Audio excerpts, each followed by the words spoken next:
So today we stand at the precipice of a new era in Indian democracy. When PM Modi became the Prime Minister for the first time in 2014, everyone referred to that government as Modi government. When Mr. Modi was elected for a second term in 2019, everyone referred to that term as Modi 2.0. But on June 4, 2024, the people of India decisively rejected the Modi-led BJP government, which reigned supreme almost for a decade. What we now have in place is a creaky, shaky coalition. Yes, sir, coalition. So coalition means cooperation, and no one is referring to this government as Modi 3.0. Not even the Union Finance Minister who presented the budget yesterday. Not even the MPs of the BJP. Neither the Home Minister, nor the External Affairs Minister, nor the Defense Minister, nor the Panchayat Minister, nor the Health Minister, no one, sir. Even the BJP leaders are not referring to this as Modi 3.0. Sir, it's so uncertain and fragile that it can implode any time. Sir, as I was saying, coalition means cooperation. Coalition means collaboration. Coalition means cohesion. But after yesterday, one thing is very clear, sir. That coalition means appeasement and compensation. So that is very clear from the yesterday's budget. It's ironic that BJP, which decried of appeasement politics in the last 10 years, is now ensnared in its tentacles, as in the appeasement politics tentacles, trying to save its own chair. Waqt badal gaya hai, sir. This change is more than a paradigm shift in leadership. It's a clear rejection of authoritativeness. It's a rejection of arrogance, divisive politics, and empty promises. The message from the electorate of this country is loud and clear. Waqt badal gaya hai. Today is exactly 50 days since the rejection. But PM Modi refuses to accept the reality. He is running a coalition government and he wants everyone to believe that sab changa si. Everything is good. So the defense minister is the same, the commerce minister is the same, the home minister is the same, the external affairs minister is the same, Speaker is also same. the finance minister is also same. Sir, one thing has changed. I was sitting throughout when the budget was being read. Only the cheerleaders have gone down in numbers. वो bench बजाने वालों का थोड़ा number कमती हो गया है. The number of cheerleaders have gone down because the people of this country denied them an access to this temple of democracy, sir. This is a big change.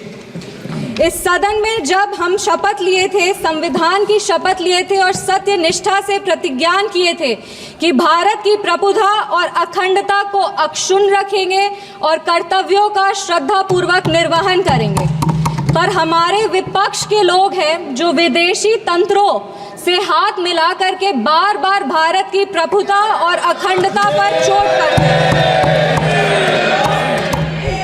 एक तरफ जहां मोदी जी की कार्यकाल में एफडीआई बढ़ा है, जो फॉरेन डायरेक्ट इन्वेस्टमेंट है, वहीं पे इतने ही वर्षों में कांग्रेस का एसडीआई जरूर बढ़ गया। अब एस उसमें क्या है, उसका नाम लेंगे तो हल्ला हंगामा हो जाएगा, इसीलिए आप लोग खुद ही समझ जाइएगा।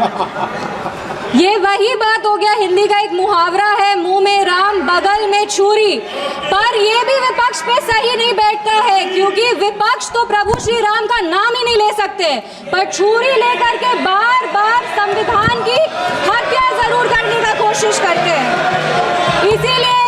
इसीलिए हम लोग कहते हैं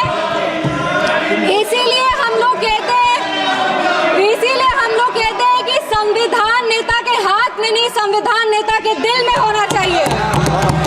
एक उदाहरण देते हैं, 2008 में इसी सदन में ट्रस्ट वोट के लिए कैश फॉर वोट स्कैम किया गया था और लोकतंत्र का गला घोटने का कोशिश किया गया था। आपातकाल इमरजेंसी में जिस तरह से संविधान का चीरहरण हुआ था वो हम सब ने देखा था। और हम तो बिहार की बेटी हैं। बिहार के एक पुत्र थे जयप्रकाश नारायण जी, जिन्होंने इसी दिल्ली में रामलीला मैदान में राष्ट्रकवि रामधारी सिंह दिनकर की एक कविता पढ़ी थी, सिंहासन खाली करो कि जनता आती है। उसने कांग्रेस की जड़ों को हिला दिया था और भारत में एक नई क्रांति का आह्वान किया था। आज जब हम संविधान के 75वें वर्ष का उत्सव मना रहे हैं तो हम नमन करते हैं संविधान के निर्माता डॉक्टर बाबा साहब भीमराव अंबेडकर जी का, जिन्होंने अपनी पूरे जीवन की सीख को इस संविधान के निर्माण में लगा दिया। लेकिन कांग्रेस ने उनका अपमान करने से वो कभी नहीं चूके। जिस संविधान सभा सेंट्रल हॉल में संविधान पे चर्चा हुई, संविधान लिखा गया, उस सेंट्रल हॉल में बाबा साहब की चित्र तक को इन्होंने लगने नहीं दिया। इनके कार्यकाल के 2 प्रधानमंत्री ने खुद भारत रत्न लिया सर मैम, लेकिन बाबा साहब को भारत रत्न नहीं देने दिया। मैं नमन करती हूँ उन सभी संविधान सभा के सदस्यों का जिन्होंने 2 साल 11 महीने और 17 दिन में इस संविधान को आकार दिया। बिहार के इस देश के पहले राष्ट्रपति और संविधान सभा के अध्यक्ष डॉक्टर राजेंद्र प्रसाद जी का और संविधान सभा के सबसे पहले अध्यक्ष सच्चिदानंद सिन्हा जी का, जिन्होंने मिलकर के इस संविधान के निर्माण में अपनी पूरी जीवन लगा दी। संविधान, विपक्ष को कहना चाहेंगे, संविधान सिर्फ आर्टिकल्स और प्रिंसिपल्स नहीं है, ये एक ग्रंथ है। ये आम आदमी का भरोसा है, ये आम आदमी की आस है।